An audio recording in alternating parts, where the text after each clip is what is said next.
This video was produced by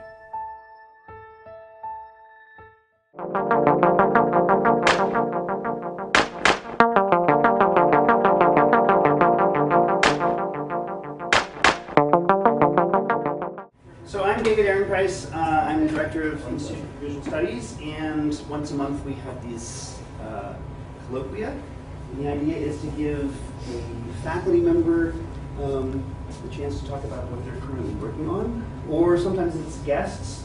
We also have exhibitions and multidisciplinary classes. At the moment there's an exhibition, an extraordinary exhibition by a course this semester which was about math and art and the intersection there between, taught by Elizabeth Brown and Maureen Shanahan, who are here as well as our members of that class. So take a look at the work that was created there. So next semester there's going to be a course on writing and illustrating literature, which every semester there's a kind of intersection between two disciplines. That's the one next semester, and we also have programming that goes along with the class. So this colloquia was sort of designed along with the exhibitions to go along with the class that's happening this semester. So without further ado, I'm going to introduce Maureen Shanahan, who's from the art history area. And she's going to talk about modernist robots and postmodern realities. So, thank you, Maureen. Thanks for the invitation, and thank you all for coming.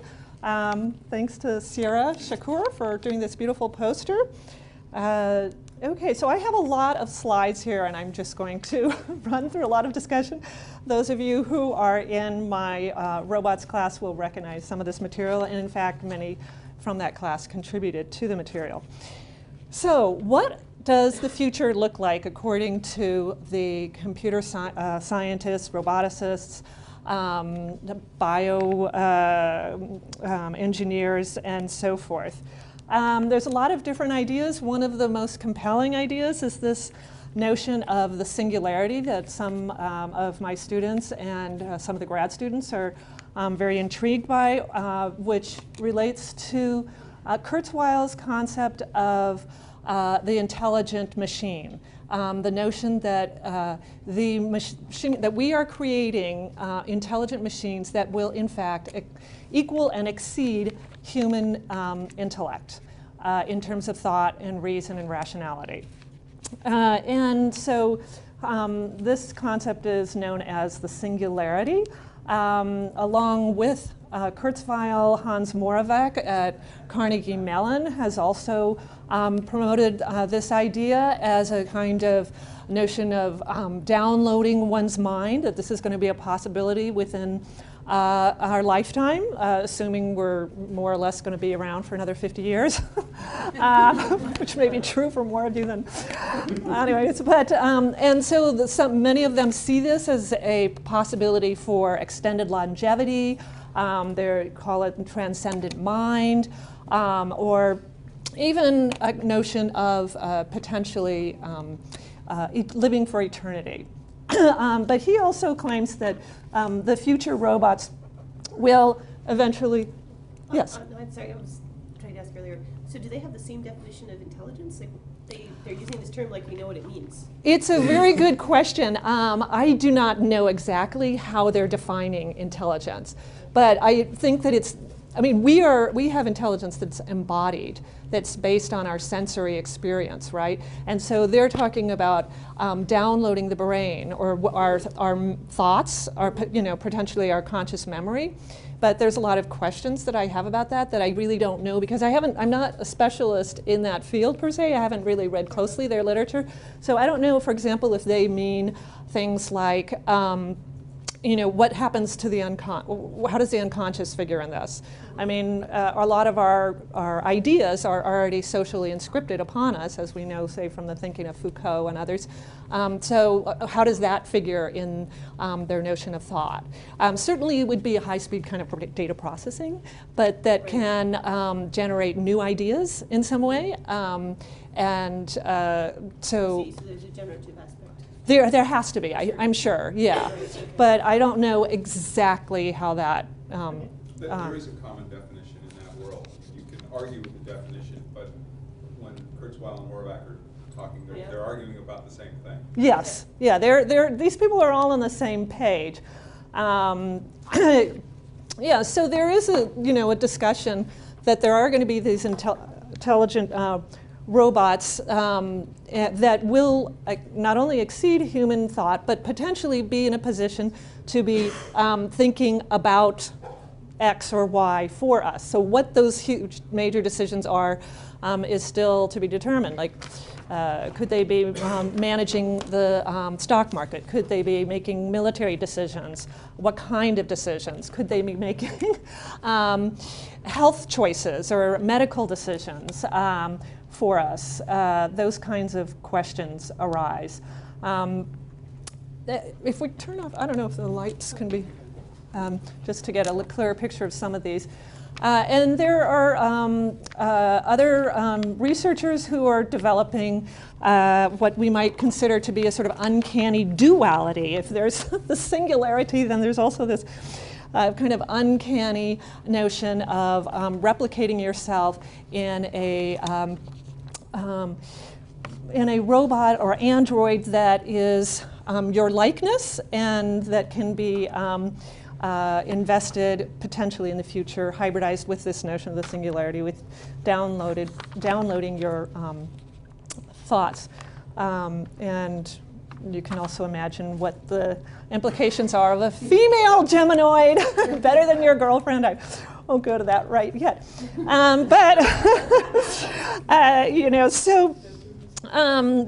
There's also, not only the conception of the singularity and this sort of uncanny doubling that happens when one creates a kind of Geminoid, but possibilities of sort of resurrecting the dead. Kurzweil talks about the idea of, he talks about his father who he lost, who was a musician, and so, with the kind of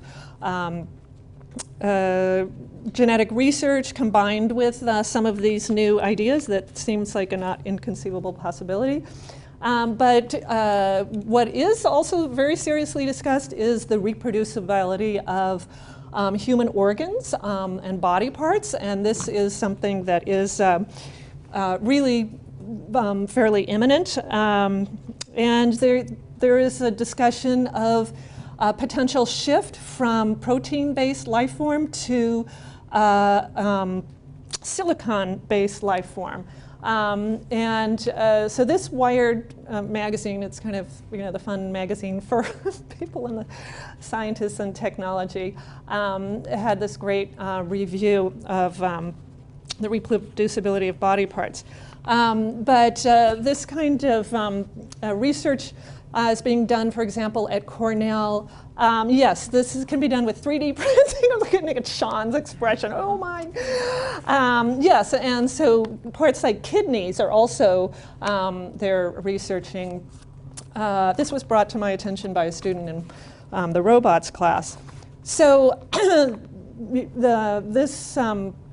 the idea of replacing lost limbs or parts does seem in the near future. It's now that people are printing bone and they're using it for transplant. Okay. Yeah. A couple of months ago. Okay, there we go. Okay. And then we have the social robot, which has been popularized in lots of different kinds of films. And Cynthia Breazeal is on the cutting edge of this kind of research. And here's a couple of her projects.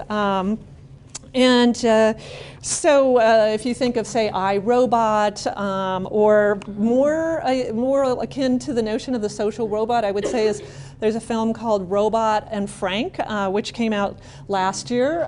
It's a very interesting film that I think raises questions also about memory, about our relationship with technology, with computers, with Android human-shaped computers.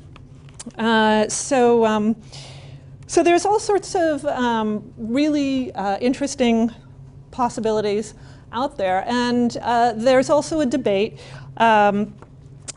between many scientists, such as Hugo de Garis and others, who are advocates, like others like Goertzel, who are advocates of the singularity and a potential human immortality via some of these notions. And Daguerre is more skeptical. He predicts a kind of war in the 21st century between cosmists, which are the sort of God machine envisioned, and Terrans, meaning humans, as I understand it. Yeah.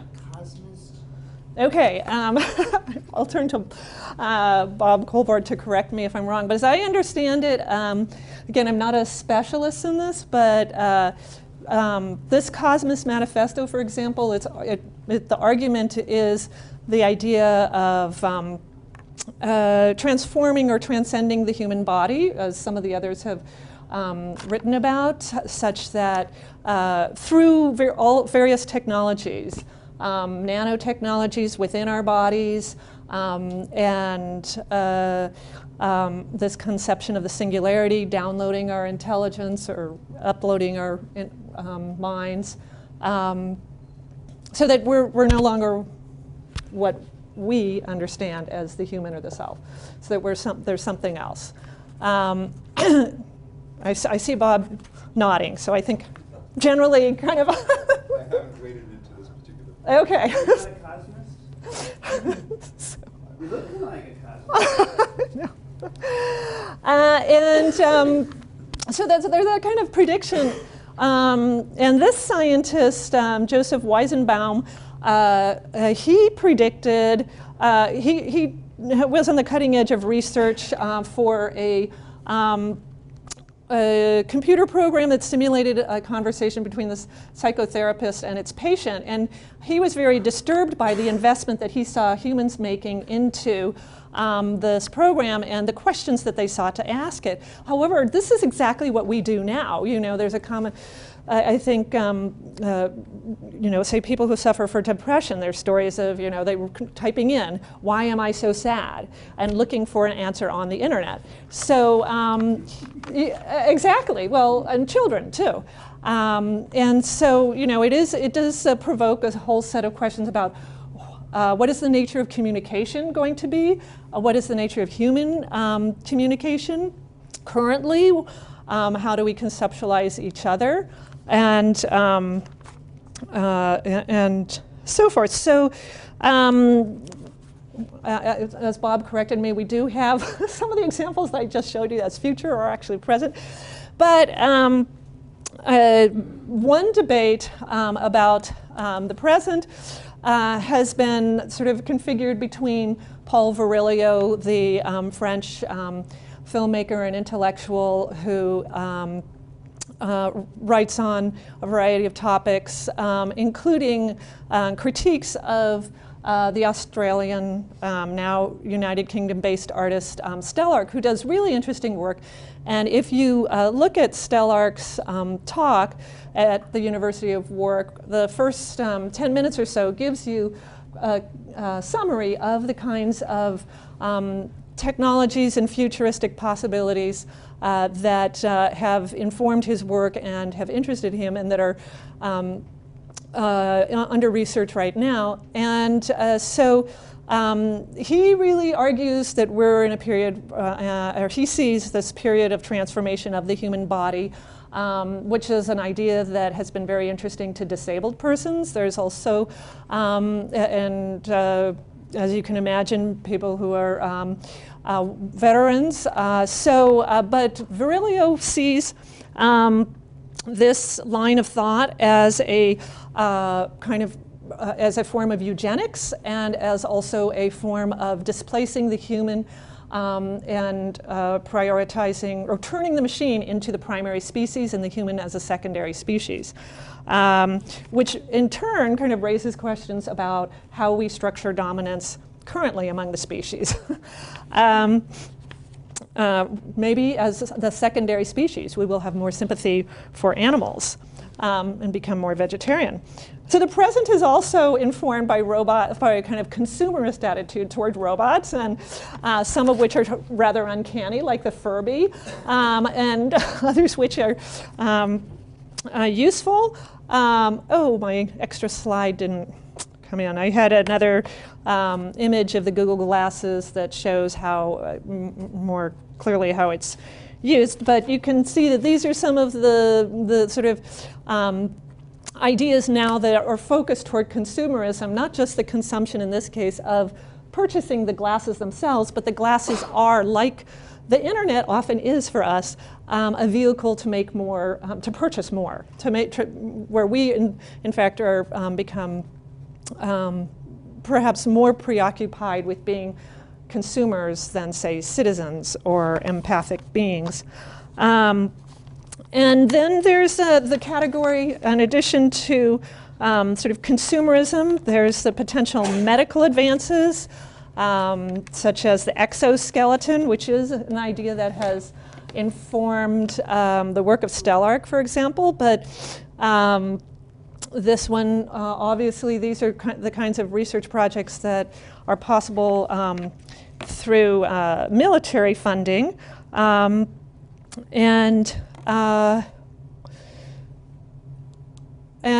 things like the research on of neural control of remote objects that are medical research that promise to, in some ways, regenerate a traumatized or damaged body, whether that was through a birth trauma, through genetic, or through man-made, such as military. So these kind of medical advances, including remote control surgery, which is currently in operation, which was brought to my attention by another student in my class. These are current possibilities and practices, as of course are the military use of drones and even potential surveillance practices. This is like a good review for robots, isn't it? So these are sort of not just in the future, but under research and in practice now. So these first two categories of the future and the postmodern present are somewhat fluid, but you can see that there's a lot going on that it seems very sci-fi, but in fact is that are material realities. So I became interested in this course because of my research on Fernand Léger, who is a Cubist artist, and he, living in the 20th century, who was a combatant in the First World War. And his contemporaries described his work as being like Golem, automatons, and robots. And also his artwork, which I'll show you later, has also been described as looking like cyborgs. So thus my interest in teaching the class, which this is now the third time and definitely the most fun that I've had teaching this robots class. But the idea of the automaton is an ancient one which emerged in, as at least in ancient Greece, and we know about Hero of Alexandria, who wrote about automatons, but is basically a kind of scientific investigation into mechanics, hydraulics. So there are artists such as Leonardo da Vinci, who supposedly made notes of a kind of automaton robot that the Da Vinci surgical system mentions on their webpage as a kind of inspiration for their remote control surgery. But there were other kinds of automatons, such as this mechanical fryer. It seems a little bit sacrilegious, but I think Daniel was saying that he heard even today on the news a report about this very case, which this automaton was made for the King of Spain to help in the recovery of his sick child. So there's a lot of these that were developed, especially, say, in the Enlightenment era, that were constructed as studies of mechanics. Pierre Jacques Droz is a name that might be familiar to you if you are a purchaser or desirer of high-end watches. It is a there is the Jacques Droz Swiss clock and watch manufacturer. And so these kinds of mechanical clerks or dolls or even musicians were all demonstrations of these engineers or scientists of their technological skills. There were some cases that were actually frauds. This one is kind of fun because I think if we know about robots and human-machine interaction, sometimes we know that famous case of the chess competition. I'm blanking on the names. But this was a kind of early predecessor. However, it was manipulated by of all things, a disabled Polish veteran. And the fraud eventually was revealed. But it is an idea that's very intriguing to us. You know, we still have, for example, in the film Hugo, this writing automaton that takes over in the film Hugo as a kind of uncanny double of the principal young male boy character, as both a sort of nostalgic reference to the past, to his father, and a kind of uncanny double. I recommend the film. It's interesting, even though I disagree with Scorsese's history of film. So there, you know, the sort of Vaucanson duck is also a famous example. But these investigations into mechanics also were organized around an interest in creating a kind of artificial life. And the study of the human body, its organs, its processes, had a dialectical relationship to the study of much of these kinds of mechanics.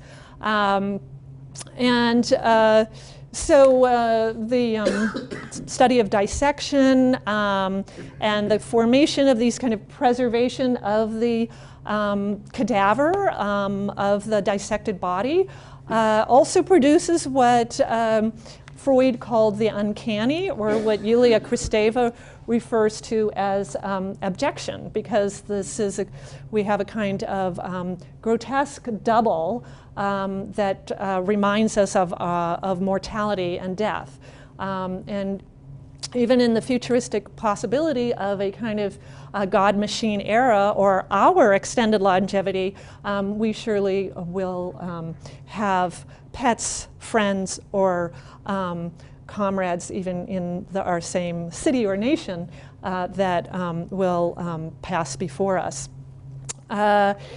So the modern era, which is the era that I am a specialist on, the early 20th century, was the focus of the course. And I think that it offers a number of, I sort of going to organize this around a series of questions. I picked out some examples from that course that I think can help us think about the future by looking to the past. We can look to the ethical issues and the modern sense of the subject or the self to think about our postmodern subjectivity and our transforming conception of the self, including the human. This story of the golem, the Jewish legend of is a old legend which is a story of any rabbi, a rabbi who knows how to make a man of clay using the right Hebrew letters. But the most famous case was the case of Rabbi Loew of Prague. And this was the subject of, has been the subject of numerous plays and films. There's still various incarnations of this even in popular film today. And I think that it represents the kind of question of the duality of the possibilities of creating another being that has an independent movement and starts to have its own subjective desires that may have been initially created to protect us or help us, and yet that also has destructive capacities, which is the case for the character of the golem. So how much will we think then before we leap into our brave new world about those dual possibilities? The Future Eve was a novel from the Symbolist era in France, and was a novel based on and informed by the inventions of Thomas Edison, such as his famous recording devices. So these illustrations are really images of the doll that he manufactured, not of scenes in the novel. But what it does show you is the story is a story of the automaton being made as an object of transcription. Famously, the Future Eve in the novel had golden cylinders onto which were inscribed the ideas of great men. And really, it was great men. Which raises the question about whose ideas get preserved, whose memory. And as we know, we are already currently even losing languages and indigenous populations that are without contact to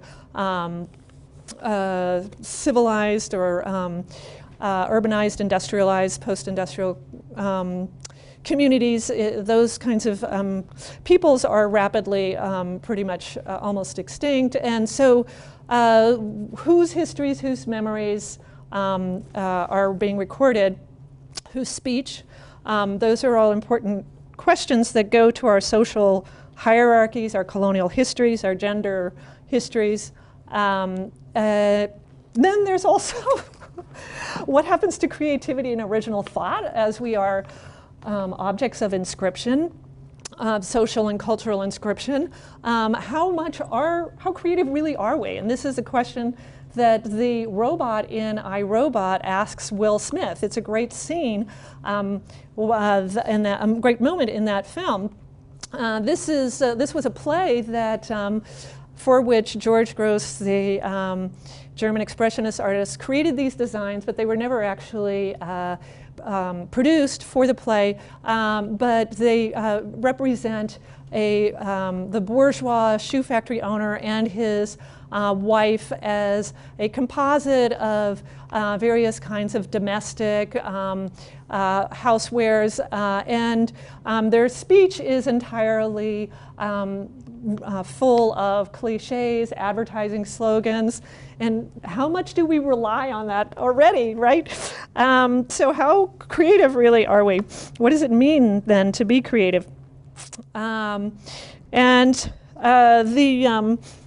The formation of the automaton, the kind of robot that we tend to think of as a kind of metallic body, especially started to emerge in the First World War and post-war period. The First World War generated a significant number of amputees due to the initiation of landmines, and therefore prosthetic innovation. And the idea of engineering or reconstructing the body as a possibility even as that reconstruction had its own class-based significations. So we have these three card-playing figures. They're soldiers, their limbs being tubular and having a metallic sheen to them. Some of these resembling the kinds of prosthetic limbs that were at the time available. But how much of that, has become in our contemporary fantasy also a notion of a kind of superhuman body that can transcend the limits of the organic body, that can somehow disavow death or dismemberment or shell shock. I think the more I study about shell shock and watch popular film, I continually see this is the desire of our culture to disavow, and pretty much any culture, really. It's very hard to grapple with the persistence and longevity of shell shock or psychological trauma.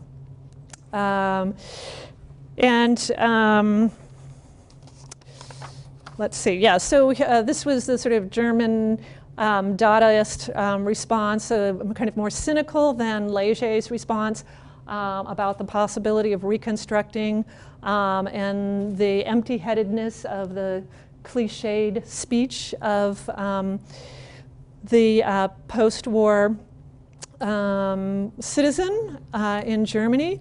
As I think some of you know, I know some of you know, and many of you may have learned, the term robot itself comes from the play Rossum's Universal Robot. It was a Czech word that means worker.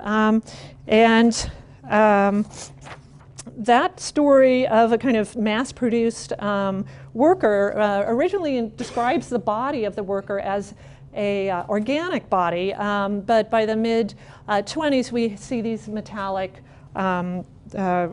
costumes or representations of it. So we might ask ourselves, what will be the new forms of servitude under this postmodern era, and how will revolution or revolt emerge? I guess it's not all of the. Okay, we also have within the Dada era the kind of postmodern body, or rather photomontage body, which is a kind of hybridized body that one art historian characterizes as cyborgian. So this these examples suggest a kind of liberatory attitude towards the hybridization of the body with technology. I mean, where would we be, for example, without our cars or laptops? But the surrealists had a more skeptical attitude to the uncanny, for example, in their artwork. And I wanted to end with Metropolis, Fritz Lang's Metropolis, because I think that it goes to the point where we are today.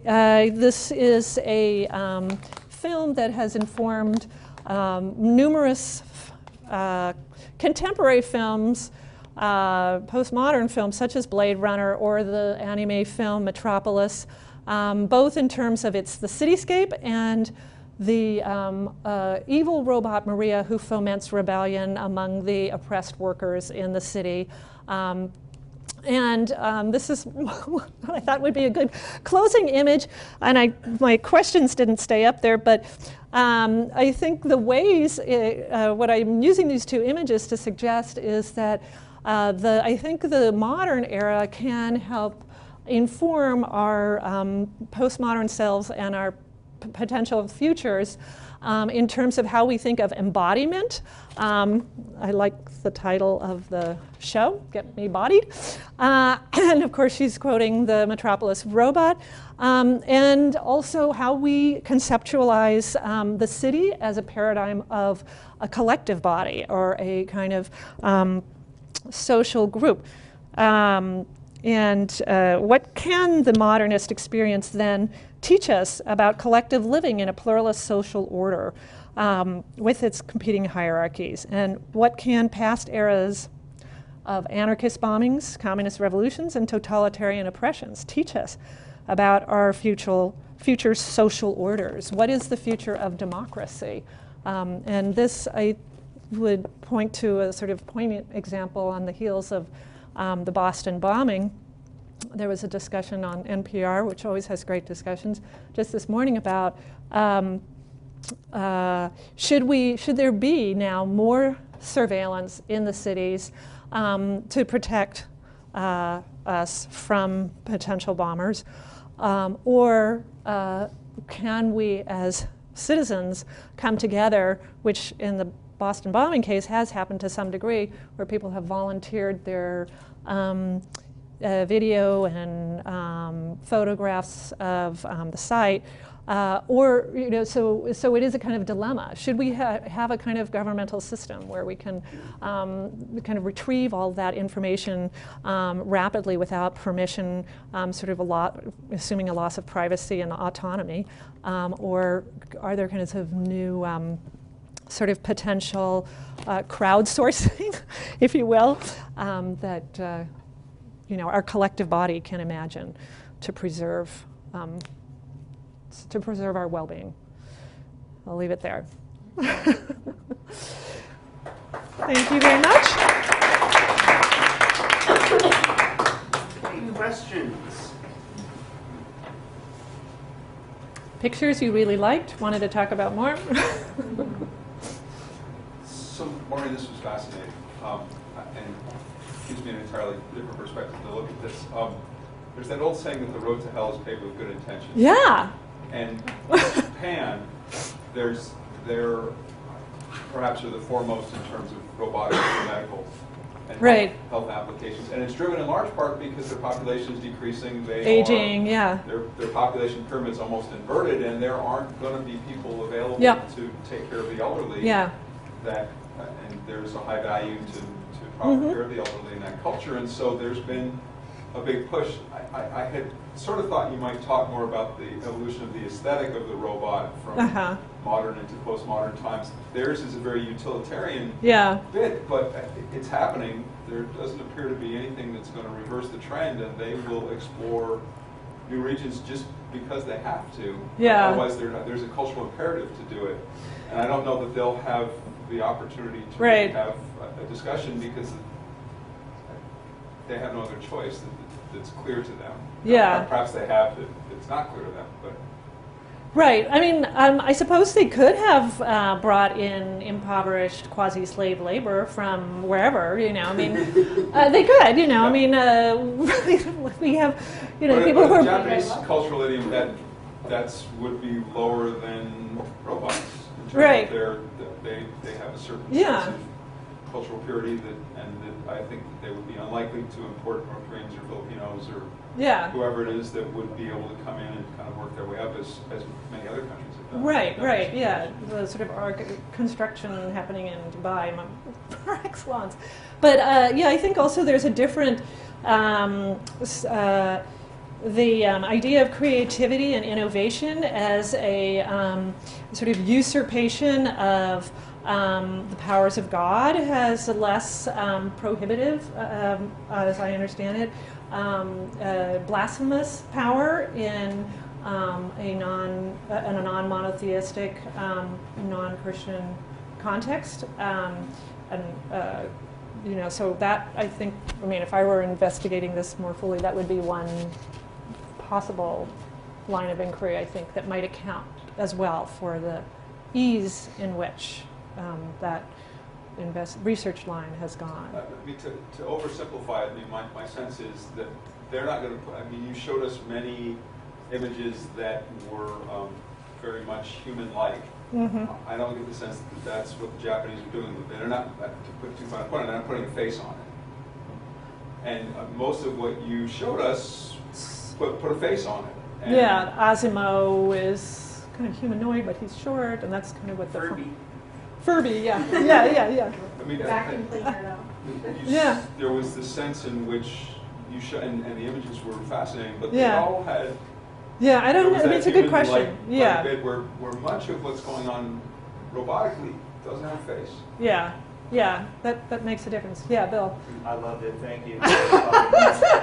Every time the robot thing, I always said, I click a robot. So I was thinking about post-human aesthetics and post-human pride. And I was wondering, with the QEP focus on ethics. Oh yeah, totally. Yeah. What's your thought on in order for human culture to sort of adjust to these kind of ideas and creativity when it comes to designing objects to do things for us or work with us or transform our own lives? What's your take on is there a new ethics that's required to sort of really probably. adjust to these changes or this? Yeah. I know that there are, there's definitely bioethics kinds of panels that of people that are thinking about this, in terms, obviously, issues like human cloning have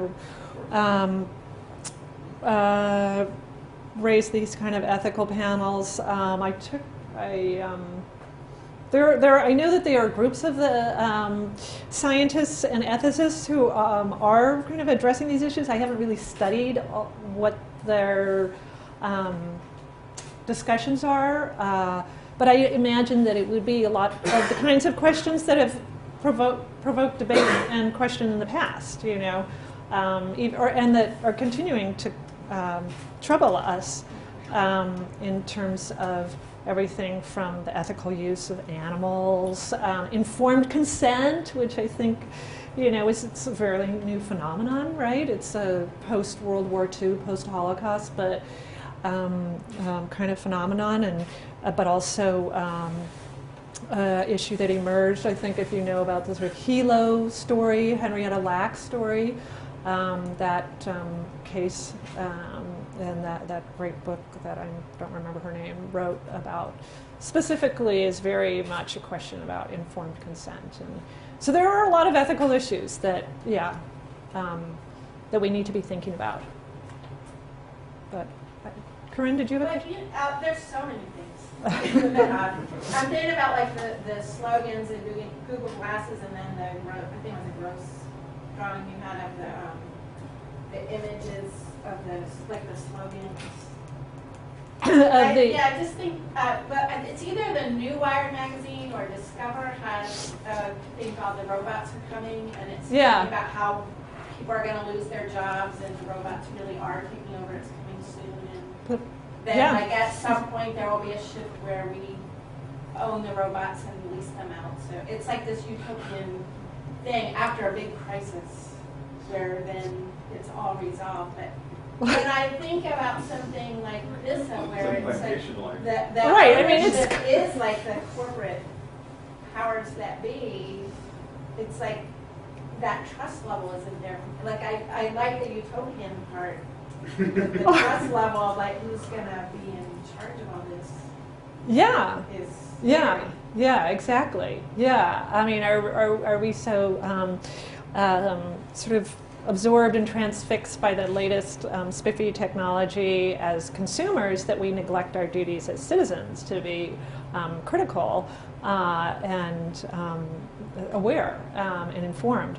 But I mean, the question of sort of machines supplanting human labor is, as we know, not a new one, and just the efficiencies and the capacities of the technologies are new. So the forms of labor, have shifted, but we know that we still have not solved the problem of slavery. We still have various forms of slavery that exist on this planet. The tomato workers in Florida kind of case, the Taipei factories a decade or so ago, and we hear those kinds of cases out of Chinese labor camps and so forth. So the problem of enslaved labor has not gone away, and so Thank you for your talk. It was wonderful. And I was wondering if it would be fair to say that the artistic responses seem to be the ones that are the most critical from a bioethical standpoint, even going back to the post-World War I stuff, as opposed to the discourses coming out of scientific discovery, out of military discourses, health discourses, all tend to be like, look, this great technology. Yeah. But the artistic responses are like, whoa, this is kind of freaking me out. Is that too broad a generalization to make? I think some artists like Leger were very interested in the utopian possibilities of reconstructing the body and imagining. Of course, this is a very different world from the one we're living in. But in the case of the French context versus the German context, is that such that there was, as some historians have written, a kind of cultural silence about the trauma of the war in France that permeated through the avant-garde artists as well, such that we had a phenomenon of a kind of new classicism or a new reordering of the body, which the surrealists were dissidents to, that kind of new return to classicism or coherence. Whereas in the context of the defeated peoples in Germany, the display of the damaged body, and David can probably speak to this as well, is not only addressing a kind of a social reality, but a kind of cynicism too about the whole social order. So I wouldn't say that there was uniformly a kind of critique of the possibility of engineering the body. And scientists and engineers aren't a monolith. There's Right. a long tradition of criticism from the atomic bomb and what happened post-World War II. So I think there's a pretty healthy discussion there too, along within the artistic community. Could you go back to the Eliza slide for a second? Oh, yeah.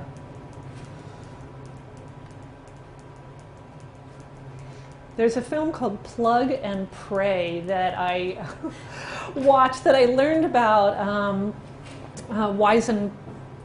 I'm just curious, especially in light of Bill's questions, your sense of this issue of the over-reliance on technology to avoid ethical decision-making. You've thought a lot about this. Did you ever use Eliza? No, I never heard of it until I watched this film, Plug and Pray. This was in vogue when I was a teenager. Oh, okay. Computers were starting to become more accessible, and we all thought it was very cool that you could ask questions and you would get an answer that it felt like there was a human on the other side. This was right. quite remarkable. It's not a chess game. It's like it's quasi-therapist. Yeah. Anybody? Look at that. Okay. You did, okay. It was Siri. Oh yeah, and that was Siri was another one. It was Siri's great-grandmother. Well, I think it's the question of it's that avoidance question. Yeah, I think it's a really good question that should be part of discussion, ethical discussions, because there's a difference between combat when you're fighting face to face, right, and you're in the trenches, both literally or in the guerrilla warfare, versus a kind of remote control drone or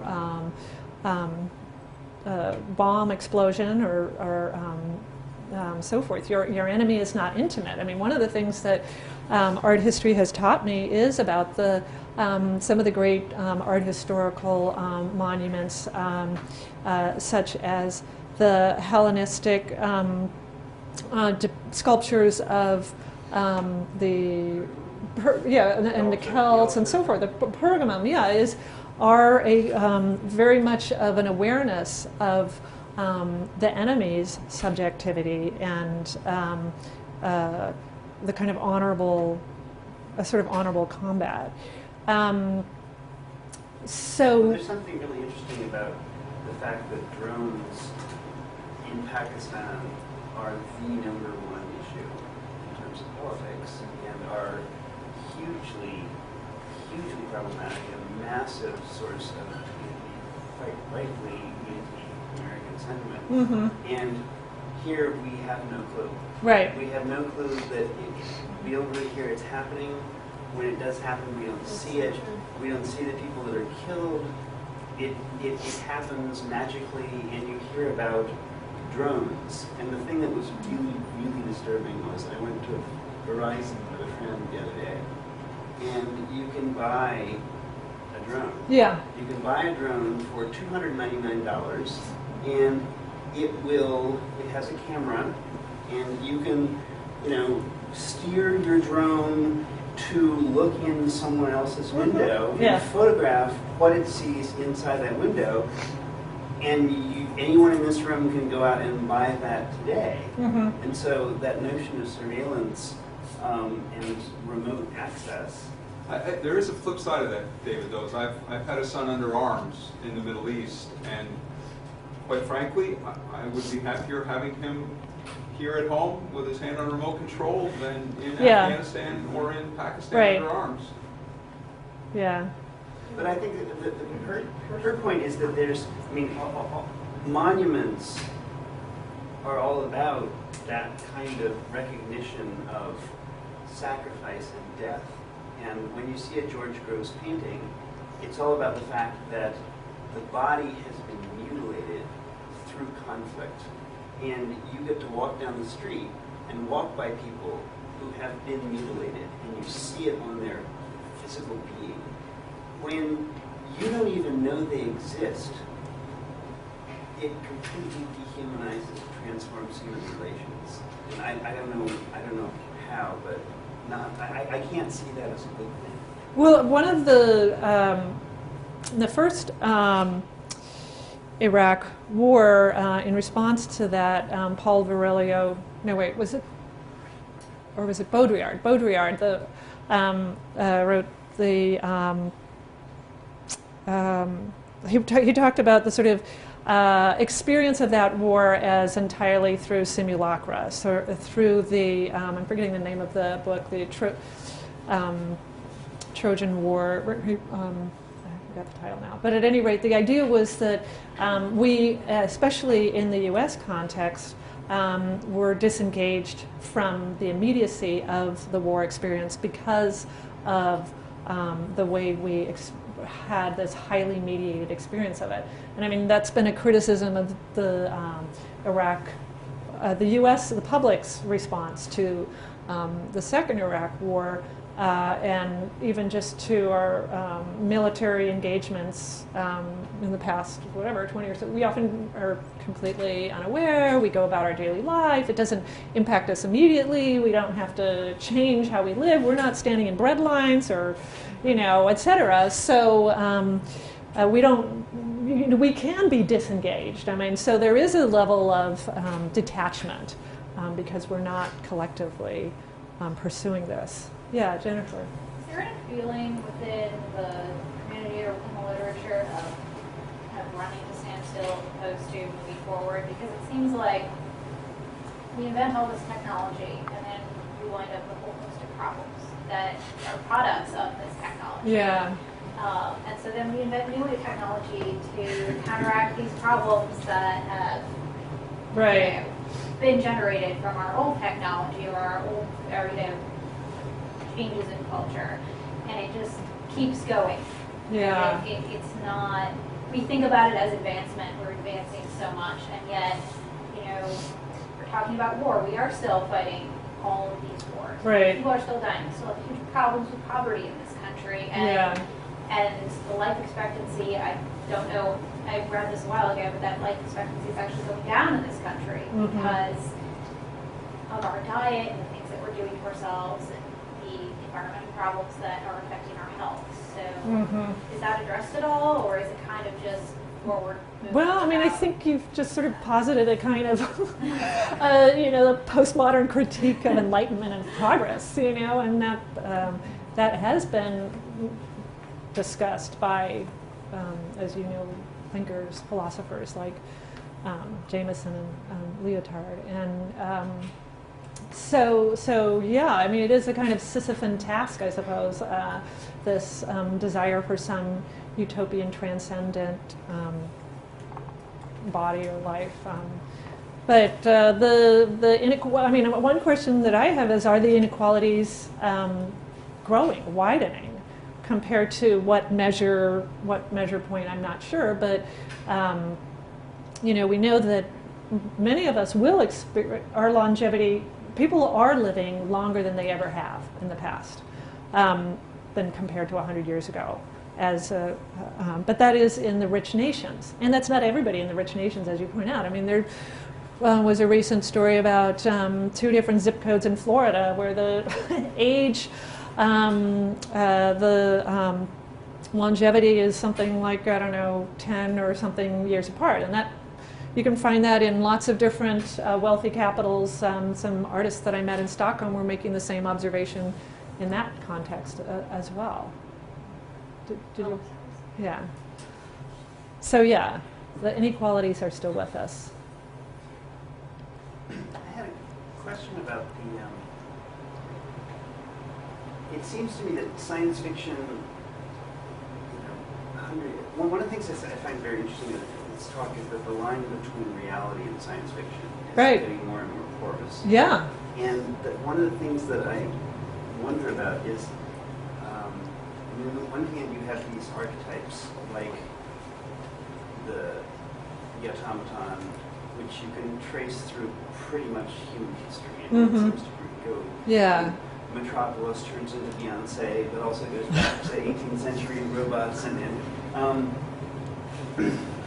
but then the distance between sort of what would have been considered science fiction and reality, the gap seems to be closing more and more. Yes. So you're describing this thing, and Bob says, "Oh, well, actually, yes, right Yeah. now they're making that." And so when you read about stuff in Wired, H.G. Wells' War of the Worlds seemed like there was this huge gap between the world he was describing and the world that actually existed. Yeah. And what seems to be happening is that gap seems to be slipping and slipping and slipping until the stuff that is the stuff you can possibly imagine happening is actually happening right now. Right.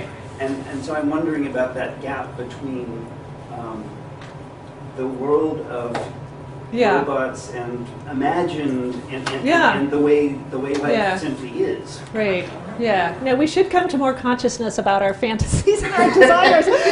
Definitely. I mean, that's another thing I feel like studying or learning about this material has really taught me is that we really should be taking very seriously our unconscious and trying to understand it. Not only is sort of this sort of what is the real versus the fantasy, that divide has, fantasy and the imagination makes things possible, right? If we project and imagine ourselves as such in the future, this is what sort of inspires us or motivates us, but can also hold us back or restrain us. But in a kind of very more maybe literal sense, there was another report. Everything I get about science, I get from NPR or the Washington Post, and some of it from my partner. But there was another NPR story about a Japanese study that has been able to track dreams. And so in that discussion of this dream study, they were able to identify what particular objects the dreamers had focused on. And so what they were speculating about in the NPR report was the possibility of being able to then project those. So you would be able to review your dreams in a kind of literal way. Yes. Yes. And so that also then provoked our class to and other people could review them too. That's right. Exactly. Yeah. There we go. So back to privacy issues. Yeah. And then what approved dreams. Exactly. And about one's fantasies, if one has like aggressive fantasies or perverse fantasies, how that and gets. Then you could screen for mental health to make sure that you're not having the wrong dreams. Right. Okay. Anyway. Final question, anyone? Because we're already holding after our appointed time. Any other questions? I'd love to know about gender, because his idea of like the faceless robots is so interesting, but it seems like it's often like such a stereotype, like the Terminator or Beyonce, the mechanical doll. Well, yeah, exactly. And the sort of idea better than your girlfriend as the Geminoid one, that video. Or better than your boyfriend. Yeah, but the thing is that who are the scientists? Who are the thinkers? You know, most of these are men, and there are a few women, and so there's a sort of, you know, the rich nations that are producing this research that is also, you know, it's still dominated largely by men and by white men. So that's an issue, you know. Some of the popular films that students have come up with in the class have been I'm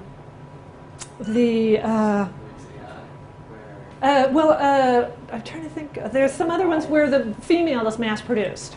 I can think of like the Stepford Wives. Yeah, the Stepford Wives, the Ghost in the Shell, and the Cloud Atlas. That's the one. So the sort of the mass-produced female, which you know, also goes to questions about parthenogenesis, which has there's a long sort of set of histories in that regard, and yeah, and then sexual fantasies, so forth. So yeah. Well, fantastic. Thank you. Thank you very much.